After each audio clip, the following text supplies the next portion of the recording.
নিশ্চয় আল্লাহ তোমাদেরকে আদেশ দিচ্ছেন আমানত সমূহ তার হকদারদের কাছে পৌঁছে দিতে। আর যখন মানুষের মধ্যে ফয়সালা করবে তখন ন্যায়ভিত্তিক ফয়সালা করবে। নিশ্চয় আল্লাহ তোমাদেরকে কতই না সুন্দর উপদেশ দিচ্ছেন। নিশ্চয় আল্লাহ সর্বশ্রোতা সর্বদ্রষ্টা। বুঝলেন? পরের আয়াতে একটা আদেশ দেওয়া হলো, 3 নম্বর আয়াতে বলছেন আমানতের খেয়ানত করো না। এটা বলতে যে আল্লাহ বলছেন ইয়া আইয়ুহাল্লাযীনা আমানু লা তাখুনুল্লাহা ওয়ার রাসূলা ওয়া তাখুনু আমানাতিকুম ওয়া আনতুম তা'লামুন। হে মুমিনগণ, তোমরা আল্লাহ ও রাসূলের খেয়ানত করো না, আর খেয়ানত করো না নিজেদের আমানত সমূহের, অথচ তোমরা জানো। প্রিয় বন্ধুগণ, এই ছিল মূলত আমানত সংক্রান্ত একটি বিষয়ের উপরে কিছু আয়াত শরীফা এবং তার তরজমা। আমানতের ভিতর সবচেয়ে বড় আমানত হলো কোরআন। বুঝলেন? যেটা আল্লাহ সুবহানাহু ওয়া তাআলা আমাদের উপর নাজিল করেছেন। এটা আমানতদারিতা রক্ষার বিষয়টা কেমন হবে, সেটা কি করতে হবে?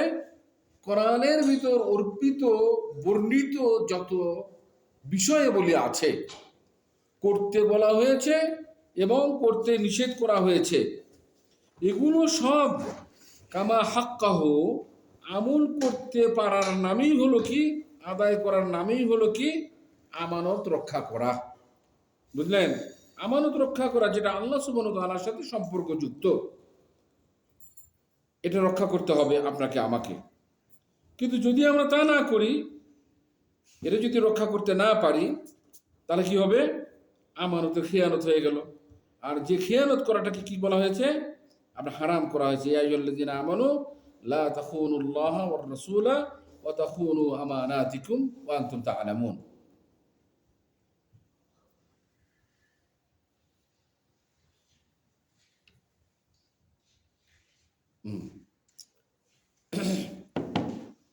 তো আমানত সম্পর্কে অর্থগুলো আমরা বললাম। এরপরে যে কথাটা আসছে, আল্লাহ সুবহানাহু ওয়া তাআলা কখনোই যারা খায়েন, আমানতের খেয়ানত করে, তাদেরকে ভালোবাসেন না। ইন্নাল্লাহা লা ইউহিব্বুল খায়িনিন। ইন্নাল্লাহা লা ইউহিব্বুল খায়িনিন।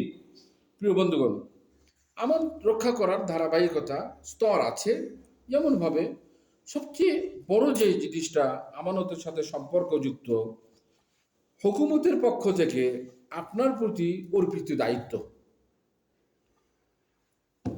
আপনি একজন মুয়াজ্জাফ, অফিসার, আপনাকে সরকার নিয়োগ করেছে জনগণের খেদমত করার জন্য। তার জন্য সরকার আপনাকে বেতন দিচ্ছে, তাই না? এখন সরকারের পক্ষ থেকে অর্পিত দায়িত্বটা পালন করা কি আমানতদারিতা। আর যখনই এটা যেভাবে সরকার করতে বলছে যদি না করেন, তাহলে কি হবে? খেয়ানতকারী হবে। তো সেই জন্যই এখানে কথা বলছেন, সেটা হলো যে আপনার হাক্কু হক বিগাইরি হাক্কিল মালিল আম ওয়া মালুদ দৌলা। বুঝলেন তো? সরকারের সম্পদ রক্ষা করা হলো কি বড় আমানতদারিতা। যেমন তারেন, এখন আপনাকে যেমন বললাম যে আপনার প্রতি অর্পিত দায়িত্ব সুন্দরভাবে পালন না করা। সরকারের পক্ষ থেকে কিছু আদায়কারী আছে, যাদেরকে দায়িত্ব দেওয়া হয়, অফিসার আছে। তাদের কাজ হলো কি, যখনই যে ফাইল আপনার অফিসে আসবে, সাথে সাথে সেই ফাইলটা কি আপনার পরের অফিসে পাঠিয়ে দেওয়া, তাই না? পরের অফিসে পাঠিয়ে দেওয়া, পরের টেবিলে পাঠিয়ে দেওয়া। এর বিনিময়ে আপনি কি নিচ্ছেন? বেতন নিচ্ছেন সরকার থেকে। কিন্তু দেখা যাচ্ছে যে আপনার ফাইলটা কি পড়ে আছে? আপনার 1 মণ ওজনের পাথর দিয়ে চাপিয়ে দেওয়া রাখা আছে। বুঝলেন তো? মনে করেন সে ফাইল ততক্ষণ পর্যন্ত নড়বে না যতক্ষণ পর্যন্ত ওই ফাইলের পিছনে মামা না দিবেন, তাই না? টাকা না দিবেন, ফাইল নড়ানোর জন্য চালিকা শক্তি মনে করেন, সেটা না দিবেন, তাহলে কি হবে? ফাইল নড়বে না এবং কাজও হবে না। দিনকে দিন আপনাকে শুধু ঘোরানোই হবে। তাহলে যদি আমি টাকা দেই, তাহলে আমার ফাইল নড়বে। এই টাকা নেওয়াটা কি হারাম হলো না? আল্লাহ বলেছেন ওয়ালা তাকুলু আমওয়ালাকুম বাইনাকুম বিল বাতিল, বাতিল পদ্ধতিতে, অবৈধ রাস্তায় তুমি কি করো না? অন্যের সম্পদ ভক্ষণ করো না। বুঝলেন? অন্যের সম্পদ ভক্ষণ করো না, আল্লাহ সুবহানাহু ওয়া তাআলা বললেন।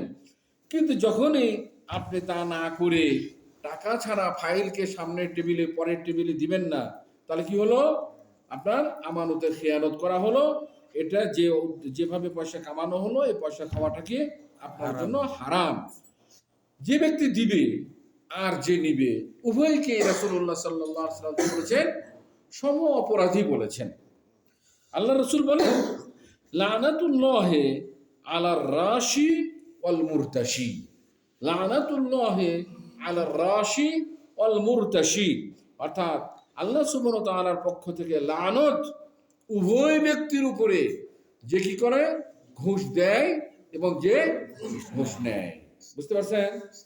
বুঝলেন? আল্লাহ